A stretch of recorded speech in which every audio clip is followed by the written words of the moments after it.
Hey guys, welcome back to Jessin Reads Romance. I'm Jessin and today I'm here with another weekly wrap up. The first part of this I'm going to go over very briefly books that I read for a vlog, a reading vlog. They're all Rockstar romances. I'll link that vlog in the description down below if you want some more details with these books, but I'm basically just going to go over the main plot and my reading for them and then move on to the books that I actually read and haven't talked about yet. So the first book that I read for my Rockstar romance vlog was Riffs and Refrains by Devoney Perry, and this is part of the Hush Notes series, and each book in the series, there's three, is written by a different author. The first one was by Serena Bowen. I read that one last year when it came out.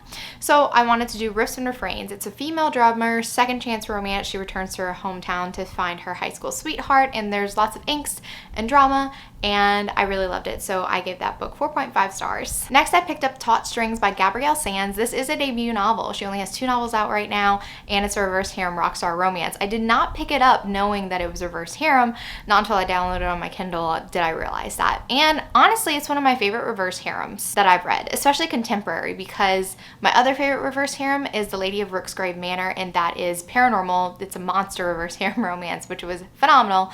But this one, I think, probably handles multiple relationships in a reverse harem situation the best and the most realistic way. So I really enjoyed Taut Strings. I thought the writing was really great. The heroine is a musician and she gets tapped to help this band that she's always admired record their new album since one of their band members has recently died, and that's how the relationship starts. So I really enjoyed it and I gave this book 4.5 stars. Then we have Idol by Kristen Callahan. This is the first book in her VIP series. I know a lot of people love Managed from the VIP series, but I read Idol, which is about the lead singer of this band. It was a very interesting dynamic because the lead singer actually ends up on the front lawn of the heroine, and she ends up by kind of taking care of him, but with some tough love, which was awesome. They developed a friendship first, and then, you know, more romance came on later. So I really did enjoy this book, but I only gave it 4 stars because there was some drama at the end that I was like, it's a little bit cliche. This is why I don't normally gravitate towards Rockstar romances, but I still enjoyed it, so 4 stars. Then I tried to read Groupie by C.M. Stunek. I'm not sure if I'm pronouncing that correctly. This was a recommendation that I got from a lot of people after I read some reverse harems,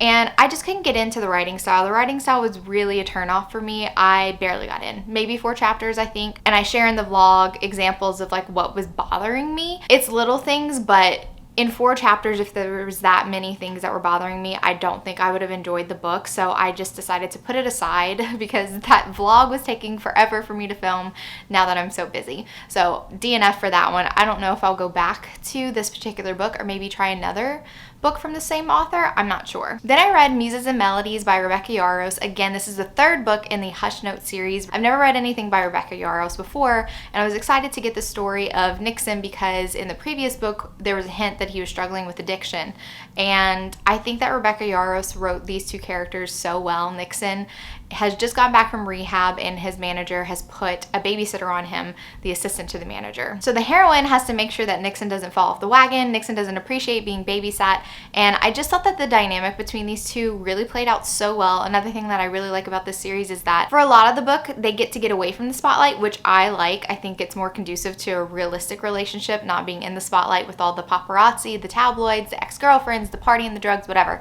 And that's what I really loved about this book.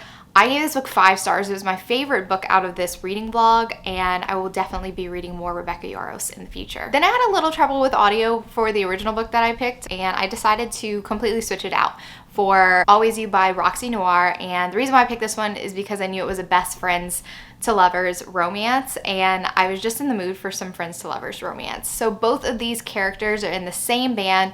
Something tragic happens. The heroine, while they're performing on stage, there's an accident with fireworks and she does get burned, and the hero has to take care of her. She doesn't get too badly burned, like she doesn't need skin grafts or anything, but it is very painful, and it is a little bit of a slow burn for their relationship, but I thought it worked out really nice. Slight drama with the conflict towards the end, but I still enjoyed it for the most part, and so I gave that book 4.5 stars. Let's get to the books that I have not talked about yet, and we're going in hot with The Initiation by Nikki Sloan.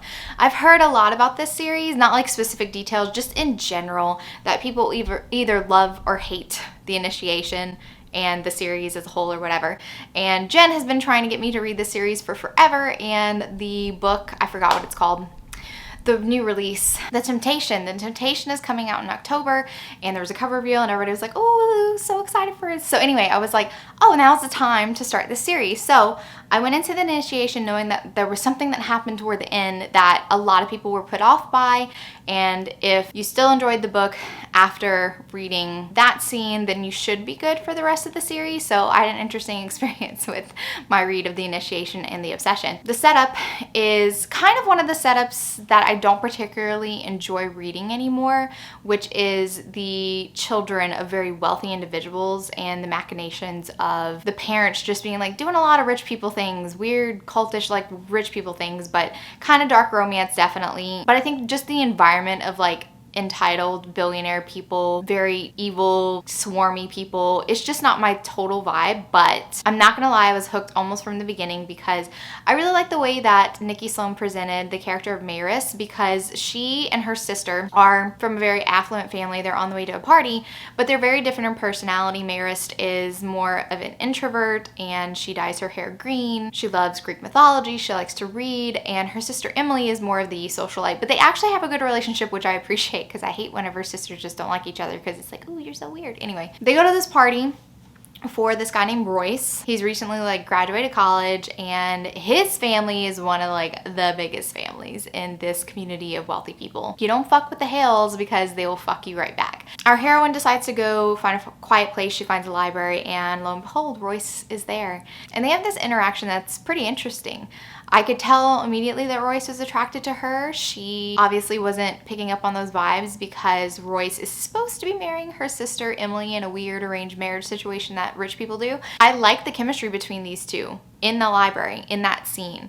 He even explained that a couple of years ago, he almost made her a social pariah, and he explained that he did it on purpose because he's always wanted her. One of the reasons why he has to play this game is because his father, McAllister, is a little fucked up, and he likes to play mind games as well. So anything Royce wants, Royce can't allow his dad, McAllister, to know because he'll kind of use it against him. And so his attraction to Maris, the heroine, he knows that he can't let his father know about this. Some drama happens. Long story short, Emily is pregnant. She can no longer marry Royce. McAllister is upset about this, and it puts Maris' parents in a bind because Maris finds out that her parents are pretty much going bankrupt. They don't have any money, but they've been spending it like they still do, and they're in debt to Hale. So this marriage has to take place. And guess what? Maris is the new candidate for that. McAllister's like, you're gonna have to change your whole look, your whole vibe, everything. And she's like, fine, I'll do this, but I want guarantees. And she starts negotiating with McAllister. Wrong move, because this puts Maris in McAllister's sights, because now he finds her interesting, this young girl who's 19 and standing up to him. So now all of a sudden his beady little eyes are not locked on Maris, and Royce has to kind of contain his excitement that he actually gets to marry Maris, because this is what he wanted all along. He didn't want to marry Emily, he wants Maris. So there's a fine line being balanced with Royce being like, I can't let my dad know that this is what I really wanted and I care more for Maris. And he even tells her this, like, in public, I might say things to you that are horrible. I might say things that make me look like a jackass. You have to ignore it. It's a thing with my father. And he doesn't explain it fully, but he does say, you know, I can't let my dad know what my real intentions are. I have a plan, and I can't let him know my feelings for you. So don't pay attention to what I say out in public. When it's just us, I won't lie to you. Again, lots of drama in the preparation for like the engagement announcement, and Royce is being nominated to the board, which there's kind of a requirement that there has to be a wife, because the wife plays a role in the initiation ceremony for being nominated to this board for the Hale Company, whatever the Hale Company is called. Fast forward through all the drama, because what you really want to know is what happens at the end. So this is a spoiler, and I'm going to talk about it because I'm going to talk about my feelings about it. This is what turns people off from the book, from the series as a whole. So I'd figure we'd go over that, and I'll let you know what I thought about it. And yeah, so spoilers. The night before the initiation ceremony, Emily confesses to her sister Maris that she got pregnant on purpose because she heard about the ceremony for the initiation, and tells Maris that she and Royce will have to have sex in front of all the board members, okay? Maris is kind of shocked about this, and she has to come to terms with it in her head and decides like, she has to do this for her family. There's so many pieces on the board. She has to put aside how uncomfortable that makes her feel in favor of, I need to save my sister, I need to save my family, and I also want to be with Royce. In order to marry him, I have to go through with this ceremony for the board. So she decides, okay, that's fine. It'll be, over and done with quick, and it's fine. The night of the initiation, Royce is talking to her. The ceremony is going to start in like an hour, 30 minutes or whatever, and he finally decides to tell her. He was so afraid of telling her before, and she says she knows, and she found out because of Emily. But he does try to tell her something else, but is interrupted by his dad and the rest of the board, who's coming in early.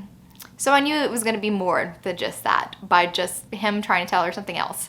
I was like, oh no, it's not just having sex in front of the board, is it? No, it's not. McAllister explains that every board member gets 2 minutes to pleasure Mayrist, everything but actual intercourse. Full-on penetration, but like fingering, cunnilingus, touching, it's all good. It's all fair game. And he tells her she doesn't have to go through with this. She can tell them no, and they will stop the initiation, and the wedding will not go on as planned, and also her family will still be in debt to McAllister. So it's like a choice, but not a choice.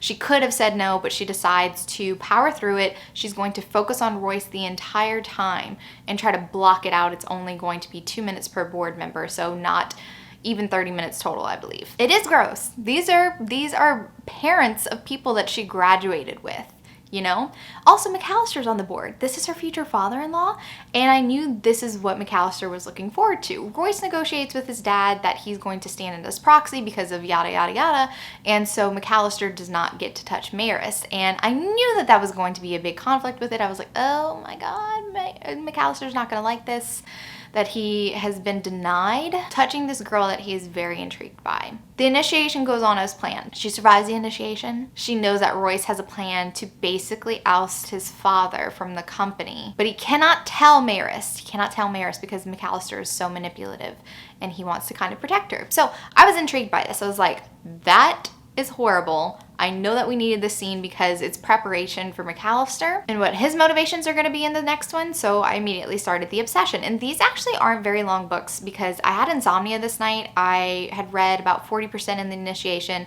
and I started when I woke up at midnight reading the initiation, and then I started The Obsession and I finished it before I fell asleep again at 4. So these aren't very long books. Overall, I gave this 4 stars for a dark romance. I had issues with it, but mostly, like I said, for the reasons of children of billionaires and weirdness, general weirdness about the situation with her parents, and her parents are so stupid. Anyway, I wish that other characters would be more believable and not act in such a cliche rich person way, and that's why I gave it 4 stars. Anyway, The Obsession. I did not like The Obsession at all, and I definitely think that there's a couple factors going into why I didn't like The Obsession. There's a series that I read maybe late last year, and it is The Morelli Family by Sam Mariano. It has similar vibes to The Initiation, except mafia, not billionaire boardroom antics. It's literally mafia, and people die and stuff. But there's a similar situation to the Royce, Mayrist, McAllister triangle. And it reminded me a lot of what I didn't like about the Morelli Family series, how that played out. I will say that the character that is like McAllister in the Morelli Family was a better character in general. McAllister just, to me, felt very, almost like a petulant child. He's so used to getting his way because he's been on top for so long, and he tries to be manipulative, but it's so transparent to me. And I felt like I was missing from Mayrist in the first book. I really enjoyed how she went head to head with McAllister. She negotiated her terms to be more favorable for her parents. She was talking to her parents like they were infants, saying, we have to take care of your finances. You're not allowed to go shopping and stuff. It felt like Mayrist was so mature, and she was going to be a perfect match for Royce, who I was like, yeah, he wants to do a hostile takeover for his dad. There's going to be some ace up his sleeve that they can oust McAllister and it'll all work out great.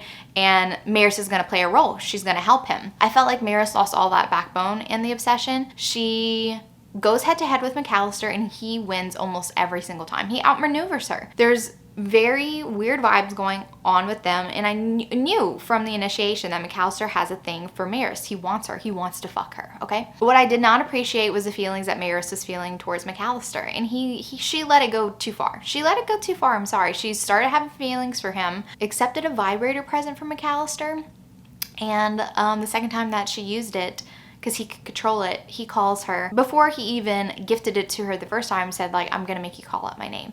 And she does. She orgasms and calls out McAllister's name. And of course right now she's mad at Royce because Royce did exactly what he told her that he was going to do, said something, did something in public to try and throw McAllister off the scent about how much he cares about Marist. And it hurts her, so she decides that she's just gonna go rogue and do stuff that she knows that Royce isn't going to be happy with so that she can get back at him. I'm like, that's stupid character moves, Marist, that's stupid character moves. Don't appreciate it. So we have the vibrator scene, we also have the maze scene where she's completely naked. Again, McAllister completely outmaneuvers her and gets to touch her. He wants his 2 minutes back from the ones he didn't get in the boardroom. So he has 2 minutes plus and she's enjoying it. So I'm like, no, I don't like it because I know, because I spoiled it for myself. Spoilers for the rest of the series. I know that Royce and Marist stay together and I know that McAllister ends up with someone else. So I'm not on board with McAllister. I'm not on board with Marist and McAllister. I think that it kind of ruins the relationship between Royce and Marist for me. And Royce is barely in the obsession. So I'm like, where is my romance between Royce and Marist? I know it's supposed to be angsty, but like he wasn't in the book enough to make me root for the relationship between Marist and Royce, which is supposed to be the HEA.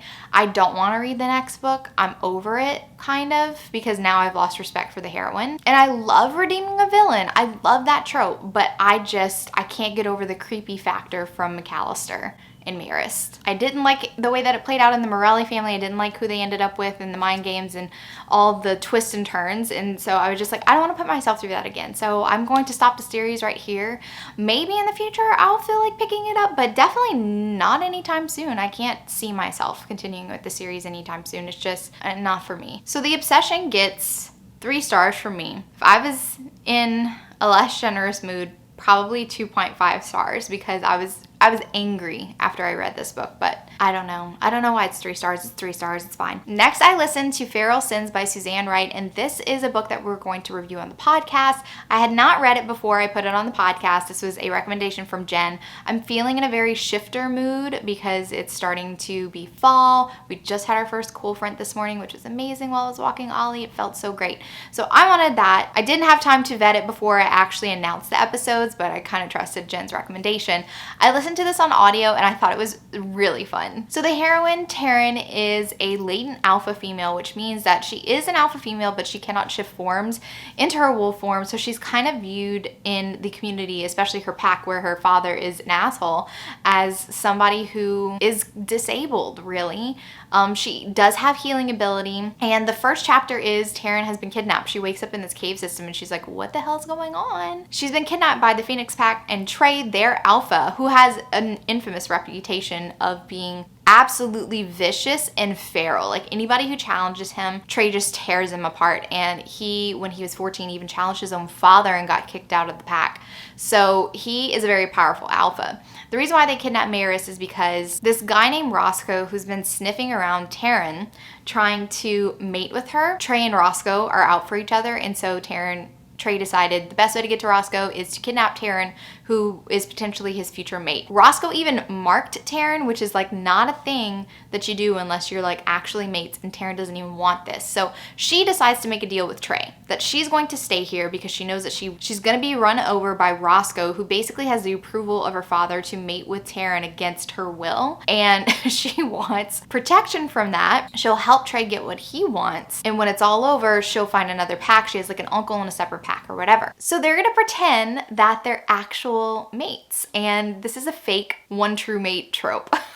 Which I love and I've never read before. So they stage this whole thing where they go to a club and they stage them running into each other for the first time, and all of a sudden everything's like electric, and he marks her and mates with her and basically tells everyone like, this is my mate. Like, I have found my mate. She's mine. I'm taking her with me and everything. The thing about it is when they do this, the emotions, the chemistry, the sexual tension, it's all truly there. So they put on a very believable scene. But they definitely know that they're not each other's mates because both of them lost their mates when they were young, both of them. And it reminds me a lot of Kiss of Snow by Nalini Singh. There's lots of drama, lots of angst, but like the kind that I liked, it's very action-packed. There's lots of like small scenes that play out. Taryn is a badass. I love her. Trey's grandmother, Greta, has this thing where she's very protective of Trey and his other right-hand men. Taryn and Greta have this antagonistic relationship where they throw barbs at each other on purpose. Greta's can be really hurtful, but Taryn just lets them slide off her back with no problem. And in Trey's point of view, he even says, I would step in if I thought that Taryn wasn't kind of enjoying this, and so is Greta, my grandmother.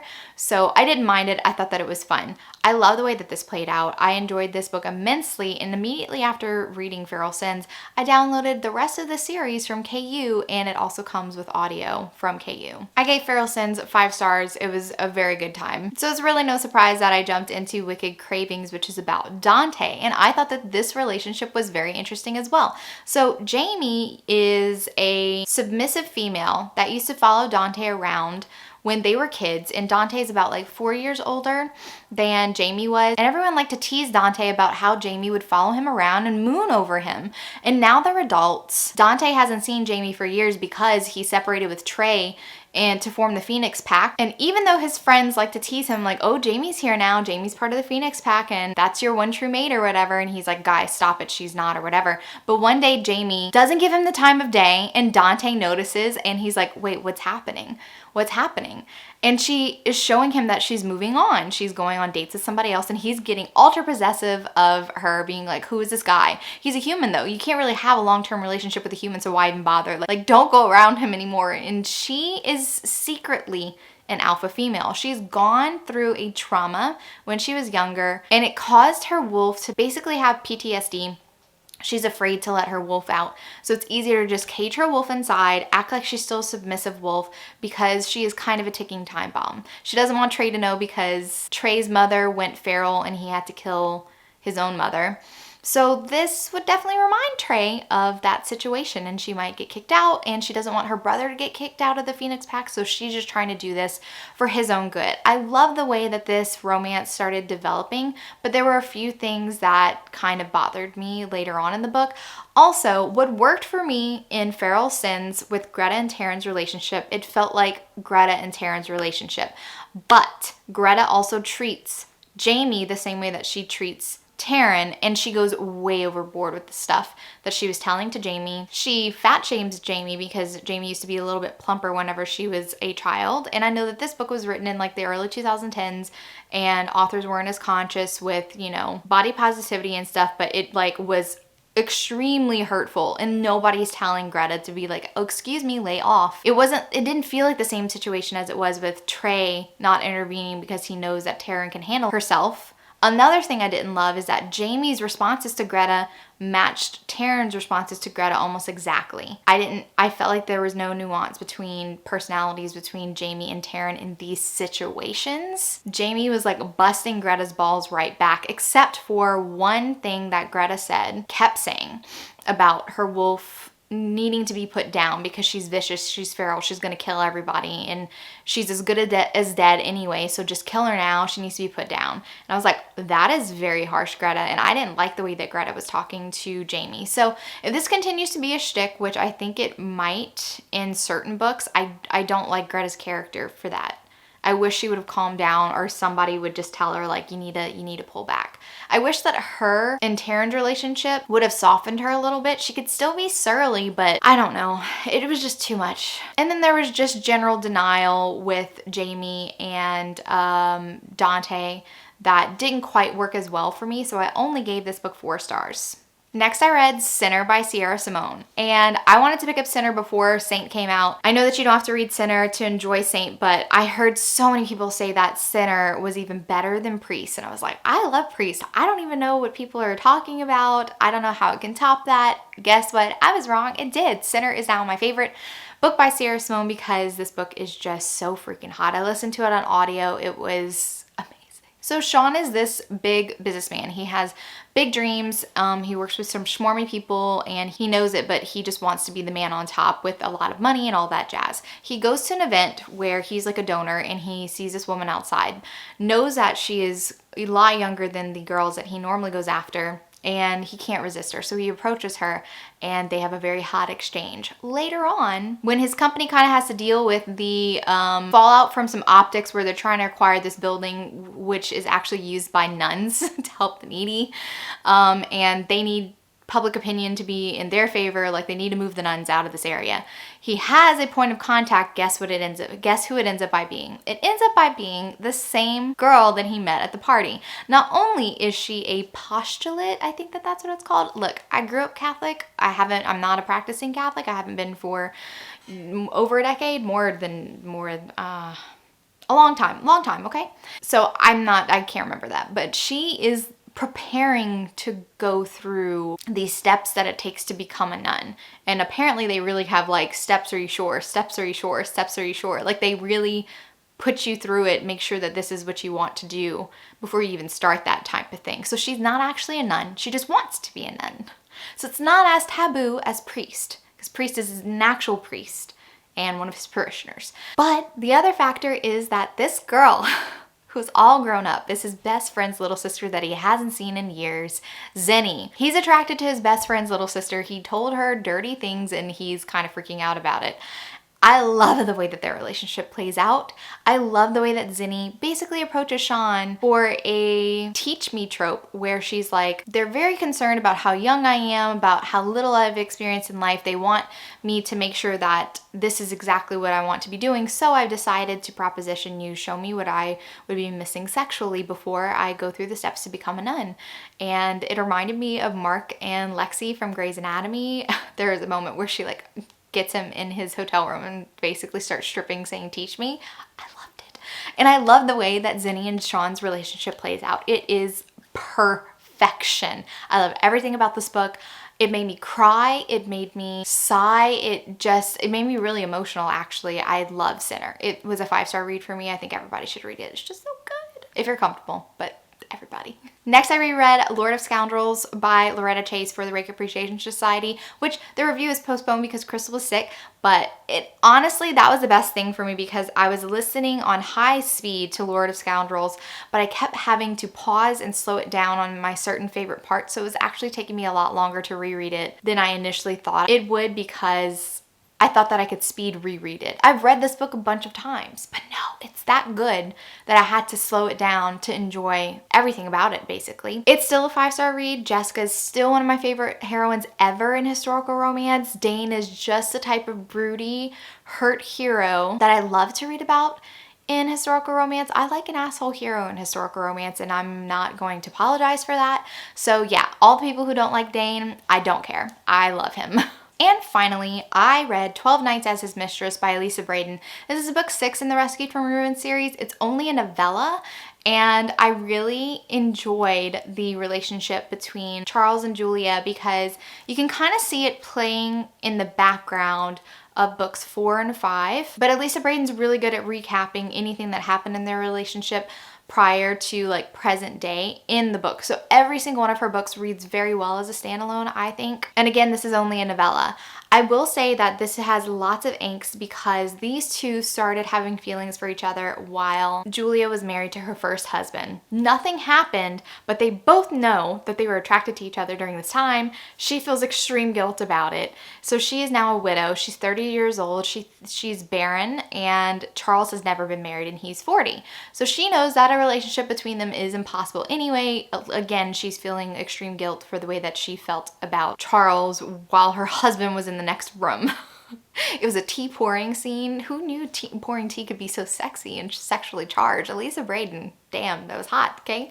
Anyway, Charles has been trying to court her for like 2 years. She has been so resistant to it. So, like I said, lots of angst. Wasn't the most interesting plot that I've read by Elisa Braden. I am glad that they have their HEA, but it wasn't my favorite story. So I only gave this book 4 stars. And this is like a Christmassy novella. It happens around the winter time, Christmas time. So I enjoy novellas like that. All right, that is it. That's all the books that I read this past week. I had a really good reading week. Now I kind of don't know what genre I want to read right now. I'm all over the place. And I don't know if my mood's kind of affected because today is 9/11, and last night I was watching the Hulu documentary of 9/11 One Day, I think it's called. It's like 6 parts, and I was like very emotional last night about all of that. So I don't know if that's playing into my mood or if I just don't know what type of romance that I want to read next. I have arcs, historical arcs.